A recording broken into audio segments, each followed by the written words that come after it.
ಇಡೀ ಕರ್ನಾಟಕದ ಎಲ್ಲ ಗ್ರಾಮೀಣ ಜನತೆಗೆ ರಾಜ್ಯ ಸರ್ಕಾರದಿಂದ 2 ಬಂಪರ್ ಗಿಫ್ಟ್. ಈ 2026ರಲ್ಲಿ ಹೊಸ ವರ್ಷದ ಬಂಪರ್ ಕೊಡುಗೆಯಾಗಿ ಘೋಷಿಸಿದ ರಾಜ್ಯ ಸರ್ಕಾರ. ರಾಜ್ಯದ ಗ್ರಾಮೀಣ ಜನತೆಗೆ ಇದೇ ಮೊದಲ ಬಾರಿಗೆ 2 ಬಂಪರ್ ಕೊಡುಗೆ ಘೋಷಿಸಿ ರಾಜ್ಯ ಸರ್ಕಾರದಿಂದ ಅಧಿಕೃತವಾಗಿ ಆದೇಶ ಜಾರಿ. ರಾಜ್ಯದಲ್ಲಿ ಗ್ರಾಮೀಣ ಭಾಗದಲ್ಲಿ ಮನೆ, ಫ್ಲಾಟ್ ಅಥವಾ ಜಾಗ ಇದ್ದವರಿಗೆ ಹಾಗೂ ಹಳ್ಳಿಯಲ್ಲಿ ಜಮೀನು ಇರುವವರಿಗೆ, ಜೊತೆಗೆ ಗ್ರಾಮೀಣ ಭಾಗದಲ್ಲಿ ಹಳ್ಳಿಯಲ್ಲಿ ಮನೆ ಕಟ್ಟಲು ಬಯಸುವವರಿಗೆ ಹಾಗೂ ಈಗಾಗಲೇ ಮನೆ ಕಟ್ಟುತ್ತಿರುವವರಿಗೆ ರಾಜ್ಯ ಸರ್ಕಾರವು ಈ ಎಲ್ಲರಿಗೂ 2 ಬಂಪರ್ ಕೊಡುಗೆಗಳನ್ನು ಘೋಷಣೆ ಮಾಡಿದೆ.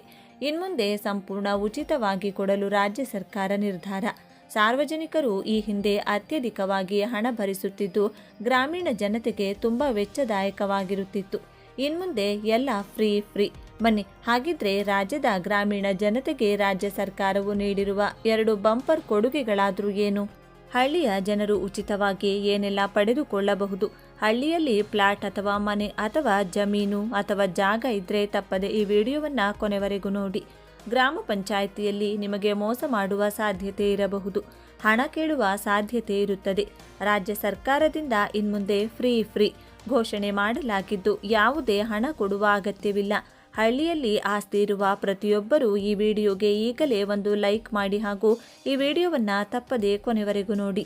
ಗ್ರಾಮ ಪಂಚಾಯಿತಿ ವ್ಯಾಪ್ತಿಯಲ್ಲಿನ ಕೆಲವೊಂದು ವರ್ಗದ ನಿವೇಶನಗಳಲ್ಲಿ ನಿರ್ಮಿಸಿರುವ ಕಟ್ಟಡಗಳಿಗೆ ಸ್ವಾಧೀನಾನುಭವ ಅಧಿಭೋಗ ಪ್ರಮಾಣ ಪತ್ರ ಪಡೆಯುವುದರಿಂದ ವಿನಾಯಿತಿ ನೀಡಿ ಸರ್ಕಾರ ಅಧಿಕೃತ ಆದೇಶ ಮಾಡಿದೆ.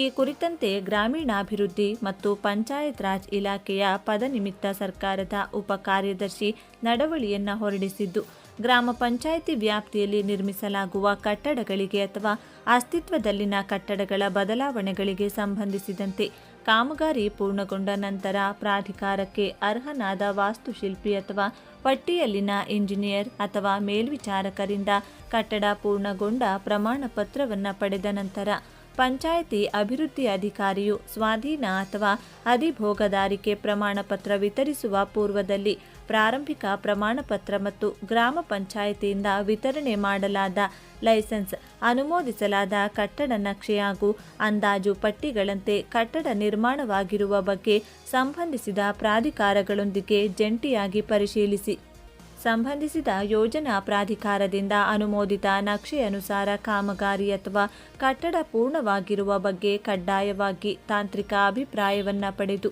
ಈ ನಿರ್ಮಾಣವು ಕರ್ನಾಟಕ ಗ್ರಾಮ ಸ್ವರಾಜ್ ಮತ್ತು ಪಂಚಾಯತ್ ರಾಜ್ ಮಾದರಿ ಉಪವಿಧಿಗಳು 2015 ಹಾಗೂ ಕರ್ನಾಟಕ ಗ್ರಾಮ ಸ್ವರಾಜ್ ಮತ್ತು ಪಂಚಾಯತ್ ರಾಜ್ ಅಧಿನಿಯಮ 1993ರ ಪ್ರಕರಣ 64(5)A ರಲ್ಲಿನ ಷರತ್ತುಗಳನ್ವಯ ದೃಢೀಕರಿಸಿಕೊಂಡ ನಂತರವಷ್ಟೇ ಸ್ವಾಧೀನ ಅಥವಾ ಅಧಿಭೋಗದಾರಿಕೆ ಪ್ರಮಾಣ ಪತ್ರವನ್ನು ನಿಗದಿತ ನಮೂನೆಯಲ್ಲಿ ಪೂರ್ಣ ವಿವರಗಳೊಂದಿಗೆ ಸಂಬಂಧಿಸಿದ ಅಧಿಭೋಗದಾರನಿಗೆ ವಿತರಿಸಲು ಆದೇಶಿಸಲಾಗಿದೆ ಎಂದಿದ್ದಾರೆ.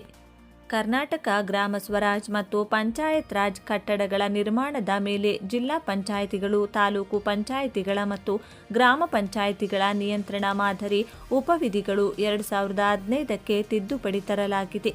ಈ ತಿದ್ದುಪಡಿಯ ಅಧಿಭೋಗ ಉಪನಿಧಿ 13ರ ಪರಂತುವಿನನ್ವಯ ಸರ್ಕಾರವು ಅಧಿಭೋಗ ಪ್ರಮಾಣ ಪತ್ರವನ್ನು ಪಡೆಯುವುದರಿಂದ ವಿನಾಯಿತಿ ನೀಡಬಹುದಾದ ಕಟ್ಟಡದ ಪ್ರವರ್ಗವನ್ನು ಅಧಿಸೂಚಿಸಲು ಉಪಬಂಧ ಕಲ್ಪಿಸಲಾಗಿದೆ ಎಂದು ಹೇಳಿದ್ದಾರೆ. ಕರ್ನಾಟಕ ಗ್ರಾಮ ಸ್ವರಾಜ್ ಮತ್ತು ಪಂಚಾಯತ್ ರಾಜ್ ಮಾದರಿ ಉಪವಿಧಿಗಳು 2025ರ ಉಪವಿಧಿ 13ರ ಅವಕಾಶ ಹಾಗೂ ಸ್ವಾಧೀನಾನುಭವ ಪ್ರಮಾಣಪತ್ರ ನೀಡುವ ಪ್ರಕ್ರಿಯೆಯು ಸ್ಥಳ ಪರಿಶೀಲನೆ, ನಿರ್ಮಾಣ ಮಾಡಿರುವ ಕಟ್ಟಡ ಹಾಗೂ ಅನುಮೋದಿತ ಕಟ್ಟಡ ನಕ್ಷೆಯ ತುಲನಾತ್ಮಕ ಪರಿಶೀಲನೆ ಮುಂತಾದವುಗಳನ್ನು ಒಳಗೊಂಡಿರುವುದರಿಂದ ಸ್ಥಳೀಯ ಪ್ರಾಧಿಕಾರದ ಅಧಿಕಾರಿಗಳಿಗೆ ಹೆಚ್ಚಿನ ಕೆಲಸದ ಹೊರೆ ಉಂಟಾಗುತ್ತಿದೆ. ಇದರಿಂದಾಗಿ ಸಾರ್ವಜನಿಕರಿಗೆ ಸಕಾಲದಲ್ಲಿ ಸೇವೆ ನೀಡುವಲ್ಲಿ ವಿಳಂಬವಾಗುವ ಸಾಧ್ಯತೆಗಳಿದ್ದು, ಸಾರ್ವಜನಿಕ ಅನುಕೂಲವನ್ನು ಗಮನದಲ್ಲಿರಿಸಿಕೊಂಡು ಮಾದರಿ ಉಪವಿಧಿಗಳ ಉಪವಿಧಿ 13ರಲ್ಲಿ ಸರ್ಕಾರಕ್ಕಿರುವ ಅಧಿಕಾರದಂತೆ 1200 ಚದರ ಅಡಿ ವಿಸ್ತೀರ್ಣದವರೆಗಿನ ನಿವೇಶನಗಳಲ್ಲಿ ನಕ್ಷೆ ಮಂಜೂರಾತಿ ಪಡೆಯದೆ ನಿರ್ಮಿಸಲಾಗಿರುವ ನೆಲ +2 ಅಂತಸ್ತು ಅಥವಾ ಸ್ಟೀಲ್ಸ್ +3 ಅಂತಸ್ತಿನವರೆಗೆ ವಸತಿ ಕಟ್ಟಡಗಳಿಗೆ ಸ್ವಾಧೀನಾನುಭವ ಅಥವಾ ಅಧಿಭೋಗ ಪ್ರಮಾಣ ಪತ್ರ ಪಡೆಯಲು ಸಾರ್ವಜನಿಕರಿಗೆ ವಿನಾಯಿತಿ ನೀಡಿರುವುದರಿಂದ ಸಾರ್ವಜನಿಕರಿಗೆ ಸಕಾಲದಲ್ಲಿ ಸೇವೆ ಒದಗಿಸಲು ಸಹಕಾರಿಯಾದಂತಾಗುತ್ತದೆ ಎಂಬುದನ್ನು ಮನಗಂಡು ಆದೇಶ ಹೊರಡಿಸಲು ನಿರ್ಧರಿಸಿದೆ. ಅದರಂತೆ ಈ ಕೆಳಕಂಡ ಆದೇಶಿಸಿದ್ದಾರೆ. ಪ್ರಸ್ತಾವನೆಯಲ್ಲಿ ವಿಸ್ತರಿಸಲಾದ ಅಂಶಗಳ ಹಿನ್ನೆಲೆಯಲ್ಲಿ ಕರ್ನಾಟಕ ಗ್ರಾಮ ಸ್ವರಾಜ್ ಮತ್ತು ಪಂಚಾಯತ್ ರಾಜ್ ಅಧಿನಿಯಮ ಮಾದರಿ ಉಪವಿಧಿಗಳು 2025ರ ಉಪವಿಧಿ 13ರ ಅಡಿ ಸರ್ಕಾರಕ್ಕೆ ಪ್ರದತ್ತವಾಗಿರುವ ಅಧಿಕಾರದನ್ವಯ 1200 ಚದರ ಅಡಿ ವಿಸ್ತೀರ್ಣದವರೆಗಿನ ನಿವೇಶನಗಳಲ್ಲಿ ನಕ್ಷೆ ಮಂಜೂರಾತಿ ಪಡೆಯದೆ ನಿರ್ಮಿಸಲಾಗಿರುವ ನೆಲ +2 ಅಂತಸ್ತು ಅಥವಾ ಸ್ಟೀಲ್ +3 ಅಂತಸ್ತಿನವರೆಗಿನ ವಸತಿ ಕಟ್ಟಡಗಳಿಗೆ ಸ್ವಾಧೀನಾನುಭವ ಅಥವಾ ಅಧಿಭೋಗ ಪ್ರಮಾಣಪತ್ರ ಪಡೆಯುವುದರಿಂದ ವಿನಾಯಿತಿ ನೀಡಿ ಆದೇಶಿಸಿದೆ.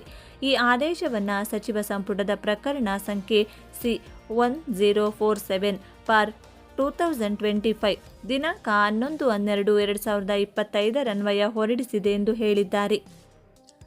ರಾಜ್ಯದ ಗ್ರಾಮೀಣ ಆಸ್ತಿ ಮಾಲೀಕರಿಗೆ ಸಿಹಿ ಸುದ್ದಿ ನೀಡಿದ್ದು, ಗ್ರಾಮೀಣ ಭಾಗದ ಜನತೆ ಸುಲಭವಾಗಿ ತಮ್ಮ ಜಮೀನಿನ ಈ ಖಾತೆಯನ್ನು ಪಡೆಯುವಂತೆ ಈ ಸ್ವತ್ತು ತಂತ್ರಾಂಶ 2.0 ಅನ್ನು ರೂಪಿಸಲಾಗಿದೆ. ಗ್ರಾಮೀಣ ಭಾಗದ ಆಸ್ತಿ ಮಾಲೀಕರು ತಂತ್ರಾಂಶದ ಮೂಲಕವೇ ಗ್ರಾಮ ಪಂಚಾಯಿತಿ ಸೇವೆಗಳ ಶುಲ್ಕ ಮ್ಯೂಟೇಷನ್ ಶುಲ್ಕ ನಿರ್ಧಾರವಾಗುತ್ತದೆ. ಇದು ಗ್ರಾಮೀಣರ ಆಸ್ತಿ ಸಂಬಂಧಿತ ಕೆಲಸಗಳನ್ನು ಸುಗಮಗೊಳಿಸಿದೆ. ಗ್ರಾಮೀಣ ಆಸ್ತಿಗಳಿಗೆ ಡಿಜಿಟಲ್ ಖಾತೆ. ಈ ಸ್ವತ್ತು ತಂತ್ರಾಂಶದ ಪ್ರಯೋಜನಗಳು: ನಿಮ್ಮ ಕೃಷಿಯೇತರ ಜಮೀನಿಗೆ ಈ ಖಾತಾ ಪಡೆಯುವುದು ಈಗ ಸುಲಭವಾಗಿದೆ.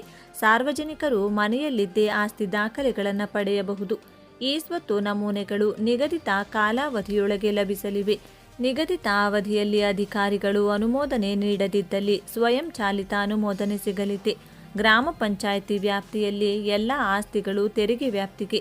ಈ ಖಾತಾ ವಿತರಣೆಯಲ್ಲಿ ಗ್ರಾಮ ಪಂಚಾಯಿತಿ ಅಧ್ಯಕ್ಷರ ಅನುಮೋದನೆಗೆ ಅವಕಾಶ. ಗ್ರಾಮ ಪಂಚಾಯಿತಿಗಳಲ್ಲಿ ಏಕರೂಪದ ಅಥವಾ ಮಾದರಿಯ ತೆರಿಗೆ ಹಾಗೂ ಶುಲ್ಕಗಳು ನಿಗದಿ. ಗ್ರಾಮ ಪಂಚಾಯಿತಿ ಸೇವೆಗಳ ಶುಲ್ಕ ಹಾಗೂ ಮ್ಯೂಟೇಷನ್ ಶುಲ್ಕ ತಂತ್ರಾಂಶದ ಮೂಲಕವೇ ನಿರ್ಧಾರ. ಈ ಸ್ವತ್ತು ಪೋರ್ಟ್ಗೆ ಭೇಟಿ ನೀಡಿ ಮನೆಯಿಂದಲೇ ಈ ಖಾತಾ ಪಡೆಯಿರಿ. https://eswattu.karnataka.gov.in ಗೆ ಭೇಟಿ ನೀಡಿ. ಈ ಸ್ವತ್ತು ಸಹಾಯವಾಣಿ 9483347600.